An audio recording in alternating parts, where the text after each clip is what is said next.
काल निरंजन लगे थे बेटा, काल निरंजन मैं थोड़ा सुंदर मृत्यु लोक में जा बेटा तो भोजन के लिए मगर तय पर बात ना तय समझ नहीं पाता। काबर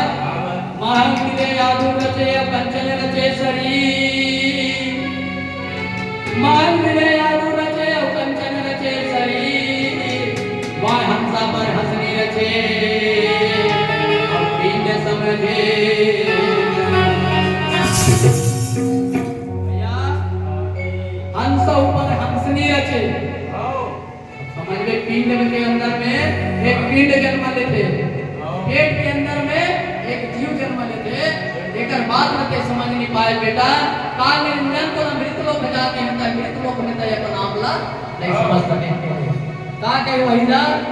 समझे ना समझ नहीं है पुरुष रचे संजोग समझे से समझ नहीं है पुरुष पिता रचे संजोग हम संग में कर दे हो हम नहीं है तो पुरुष पिता कहते ना तो कोई लेखे ना तो कोनो लेखे बोलिए बराबर इतना बात ना समझ के सतनाम पुरुष पिता कहते देख तो बेटी मैं आज मैं बेटी के लिए बेटी उत्पन्न करे और बेटा के लिए बेटा उत्पन्न करे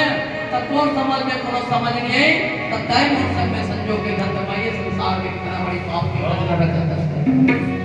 सतनाम पिता कहते ऊपर से निकाल के थे मोर दाई बताओ एक नार के दुई बेटा और बेटी कहां की बेटा जे दाई के कोरल हम जन्म ले हैं आज हमर बहू है जे दाई के